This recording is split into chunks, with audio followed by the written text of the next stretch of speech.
재림교회는 초기 역사부터 가정예배를 중심으로 신앙을 키워온 교회입니다. 엘렌 하모는 5명의 여인들과 함께 가정예배를 드리는 중에 첫 계시를 받았지요. 재림가정이라면 당연하게 가정예배를 드리던 시절이 있었지만 새벽부터 밤까지 바쁘게 살아가는 현대사회에서 가정예배를 드리는 것이 어렵게 느껴집니다. 하지만 여전히 가정예배를 세우고 재림신앙을 지키기 위해 노력하는 사람들이 있습니다. 이 시간은 가정예배를 통해 귀한 영적 성장을 경험하고 있는 몇 가정들을 만나보겠습니다. 먼저 아이들을 만나볼까요? 저녁 먹기 전이나 자기 전에 다와 같이 기도하고 오늘 말씀을 읽고 말씀 나눔을 시작해요. 팀에는 교회지나 어린이 기도장으로 하고요. 저녁에는 MBF 말씀으로 예배드려요. 아침 예배는 밥 먹기 전 7시 15분에서 7시 30분 사이에 하고 저녁 예배는 잠자기 전 9시 30분에서 10시 30분 사이에 합니다. 바쁘니까 기도도 못하고 말씀도 보지 못했는데 가정 예배를 통해 잠시라도 말씀을 보고 배우니까 하루를 활기차게 보낼 수 있고 하루를 기대와 사랑으로 시작할 수 있어서 너무 좋습니다. 가족과 자신의 생각을 나눌 수 있는 것이 좋아요. 하나님의 말씀을 읽고 기도하는 것이 참 좋은 것 같아요. 성경을 읽고 난 다음에 기도하는 시간이 좋아요. 혼자서 속으로 하나님한테 얘기하는 게 좋아요. 그리고 MBF에 중요한 이야기가 있어서 좋아요. 성경 말씀이랑 성경 이야기가 재밌었어요. 성경 말씀을 통해 하나님의 능력을 봐가지고 좋았어요. 아침 예배는 하루를 시작하기 전에 하나님께 가족의 안전과 복을 빌어서 안전감을 갖게 해주고요. 저녁 예배에는 하루를 돌아보며 감사와 회개의 기도를 할 때 마침표를 찍는 기분이 좋아요. 그리고 가족과 감정이 상했을 때에도 예배를 드리며 분위기가 한결 부드러워집니다. 성경에 대해 더 자세히 알게 되었고 특히 기억들 노래가 좋았습니다. 우리 아이들이 가정예배를 통해 큰 축복을 경험하고 있군요. 이제 부모들도 만나보겠습니다. 저희 가정은 맞벌이 부부입니다. 너무 바쁘다 보니까 가족이 한자리에 모이는 시간이 거의 없고 그나마 밥상 앞에서도 제각기 핸드폰을 들여다보다가 각자의 방으로 흩어지곤 했습니다. 마음이 늘 허전했습니다. 그러던 중 가정 예배를 시작하게 되었습니다. 변화는 생각보다 빨리 찾아왔어요. 가정 예배 시간이 가족과 함께하는 시간이 된 겁니다. 10분, 15분의 짧은 시간만큼은 핸드폰을 내려놓고 서로의 얼굴을 바라보고 서로의 이름을 불러 기도하게 되었습니다. 아이가 기도 중에 오늘 학교에서 친구랑 싸웠어요. 하나님 도와주세요. 라고 고백할 때 저는 처음으로 아이의 학교 생활을 제대로 들을 수 있었습니다. 예배 후에는 자연스럽게 대화가 이어졌고 우리 가족은 다시 서로에게 가까워졌습니다. 남편과 저도 달라졌어요. 피곤해서 예민해졌었던 마음들이 함께 말씀을 붙들고 기도하면서 조금씩 부드러워졌어요. 가정 예배는 우리 가족에게는 흩어진 마음을 모으는 시간, 서로의 존재를 확인하는 시간, 그리고 하나님 앞에 함께 서는 시간이었습니다. 가정 예배가 우리 가족의 가장 소중한 습관이 되었기 때문에 아무리 바빠도 이 시간만큼은 포기하지 않으려고 합니다. 마이 바이블 퍼스트를 하면서 가정 예배를 드리기 시작했는데요. 저희 가정에 많은 변화가 생겼습니다. 먼저 하나님의 말씀을 함께 나누는 시간이 생기면서 하나님을 더 자주 생각할 수 있는 그런 계기가 됐고요. 바쁜 일상 속에서도 말씀을 읽고 기도하는 시간이 마음을 정리해 주었고 아이들과 얼굴 보면서 이야기하는 시간이 생기면서 각자의 생각도 나누고 값진 시간이 된 것 같아요. 그리고 아이들과 대화도 많아졌고요. 감사하는 마음을 가지게 되었고요. 그냥 무심코 지나갈 수 있었던 그런 작은 일에도 감사함을 가지게 되었습니다. MBF 가정예배를 통하여 아이들이 스스로 기도할 수 있게 되었고 노래와 함께 기억절을 흥얼거리며 암송할 수 있게 되었습니다. 특히 한자리에 가만히 앉아있는 걸 힘들어하던 둘째도 오빠를 따라서 예배를 즐기고 또 즐겁게 참여할 수 있게 되었습니다. MBF로 저녁에 규칙적인 예배를 드리게 되면서 세상적인 미디어를 보지 않게 되었어요. 저희 가정은 MBF를 시작하면서 자기 전에 가정 예배를 드리게 되었는데요. 가장 큰 변화는 하나의 루틴이 생겼다는 겁니다. 이제 아이들이 자기 전에 성경 읽고 자는 것이 당연해지고 간혹 제가 예배를 건너뛸 때가 있으면 아이들이 오늘 성경 읽었어요? 라고 본인들이 챙깁니다. 아이들과 같은 성경 부분을 읽기 때문에 부모 자녀 사이에 공감대가 생기고 그래서 너무 은혜롭고 행복합니다. 결혼하고 아이를 낳으면서 말씀에서 점점 멀어져 갔었는데 아이들과 저녁 예배를 드리면서 육아의 어려움에서 예수님을 찾게 되고 그 안에서 평안을 얻는 경험을 하고 있습니다. 가정 예배를 드리면서 저녁에 성경을 펼치고 가족과 교회를 위해 기도할 수 있었습니다. 그 점이 제 변화된 부분입니다. 아이들과 매일 저녁 MBF로 예배를 드리면서 아이들이 말씀에 대해서 더욱 흥미를 갖게 되었어요. 아이들 스스로 질문하고 토론하는 모습이 너무 감사했습니다. 부모한테 배우는 예배가 아니라 말씀을 통해서 아이들 스스로 깨닫고 알아가는 참된 예배를 드리게 된 것이 너무너무 감사해요. 아침에는 교회 지남 기도력으로, 저녁에는 MBF로 예배를 드리는 것이 이제는 습관이 되었어요.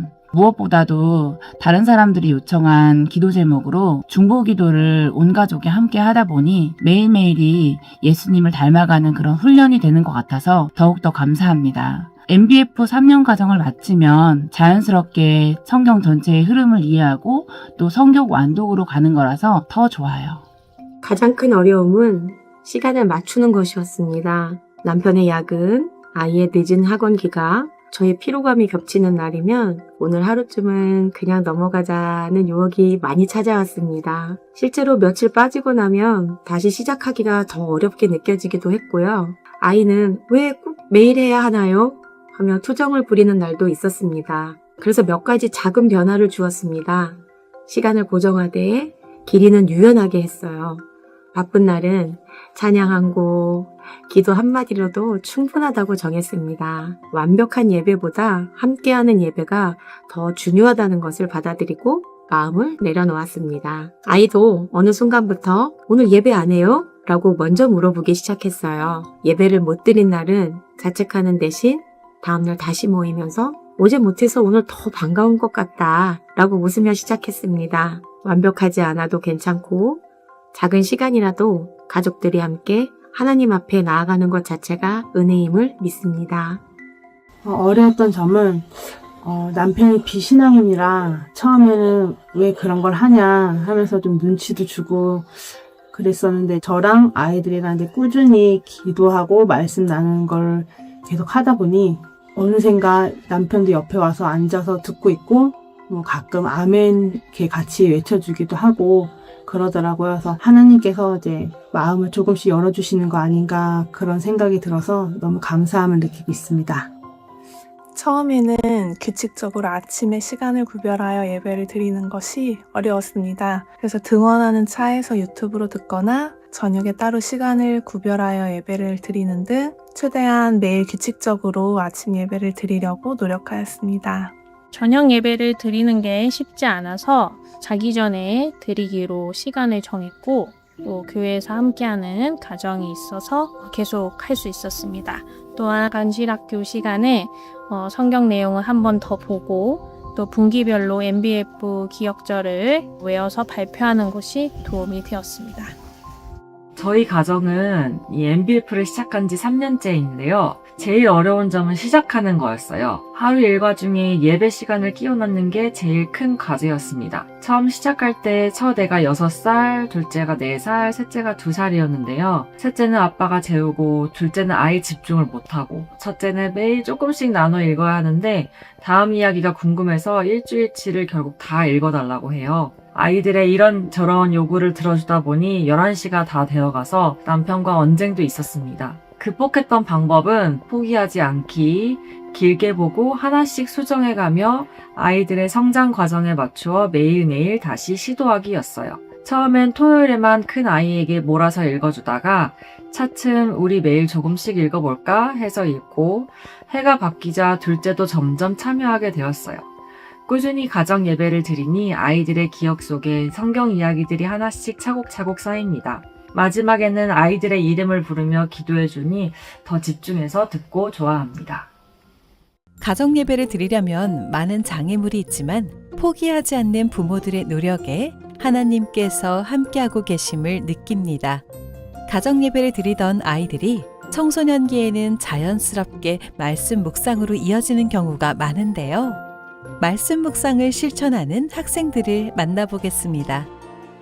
말씀을 매일 읽으면서 성경을 더 잘 알게 됩니다. 바이블 퍼스트를 통한 말씀 묵상은 시간도 얼마 걸리지 않고 재미있어서 꾸준히 읽게 됩니다.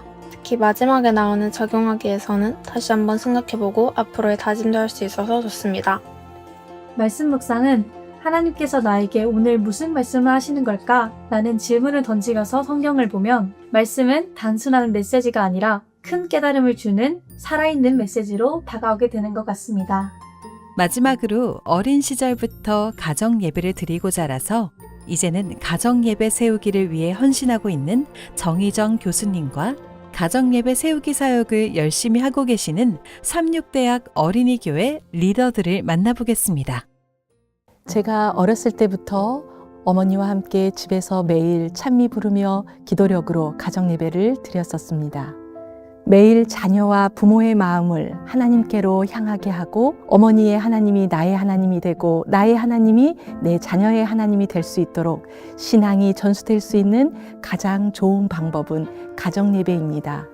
또한 우리 역시 매일 말씀을 읽으며 성경을 통해 들려주시는 성령의 음성에 귀 기울이고 신랑을 맞이할 준비된 신부로 살아가기 위해서 그 준비의 가장 중요한 자리 가운데 하나가 바로 가정예배라고 생각이 됩니다. 가정예배를 실천하는 가정들이 늘어나면서 교회는 단순한 예배 장소를 넘어서 성도들의 삶 전체가 연결된 공동체로 확장돼 가고 있습니다. 가정과 교회가 동일한 성경절 본문과 주제를 중심으로 이 안식일 예배와 가정 예배가 서로 분리되지 않고 유기적으로 연결되면서 이 동일한 말씀을 아주 다양한 맥락 속에서 반복적으로 경험하게 됐습니다. 그래서 종합적으로 볼 때 가정 예배는 단순한 어떤 프로그램이 아니라 신앙 교육의 구조 자체를 재형성할 수 있었던 아주 중요한 전환점이 된 것 같습니다. 가정과 교회가 하나의 통합된 신앙 생태계를 이루게 됐고 또 이는 공동체 전체의 영적 건강성과 또 다음 세대의 신앙 형성에 깊은 영향을 미치고 있다고 평가할 수 있을 것 같습니다. 저 역시 자녀들과 매일 가정 예배를 드리며 신앙을 채워가고 있는데 아이들의 입에서 점점 더 영적이고 이타적인 기도가 나오고 예배의 질서와 소중함을 자연스럽게 배워나가는 모습을 보게 되었습니다. 특히 매주 금요일 저녁 예배와 안식일을 기쁨으로 기다리는 모습은 놀라울 만큼 깊은 감동을 줍니다. 이러한 모습은 비단 저희 가정뿐만이 아니라 함께하는 여러 가정 안에서도 공통적으로 나타나는 풍경입니다. 가정에서 시작된 작은 예배와 기도가 모여 교회와 미래를 세우는 가장 귀한 토대임을 더욱 확신하게 되었습니다. 만일 모든 집이 기도의 집이 되어야 할 때가 일찍이 있었다면 그것은 바로 지금이다. 가정마다 조속 예배를 위한 고정된 시간을 가질 것이다. 부모들이 하늘에 계신 아버지께 밤사이에 보호하여 주신 것을 감사하기 위하여 그리고 하루 동안 하나님의 도움과 지도와 보살펴 주심을 구하기 위하여 조반을 하기 전에 저희의 주위에 자녀들을 모으는 것은 얼마나 합당한 일인가. 그리고 또한 저녁에는 부모들과 자녀들이 주님 앞에 다시 한번 모여서 지난 하루 동안에 주신 축복을 인하여 감사를 돌리는 것은 얼마나 마땅한 일인가. 매일 아침 세상으로 나가는 가족들을 하나님께 위탁하는 시간을 가지시기 바랍니다. 가정들마다 매일 저녁 사탄의 영적 공격으로 상처 입은 가족들을 치유자 되시는 그리스도 앞에 모으고 하늘과 맞닿는 시간을 갖게 되시기를 바랍니다.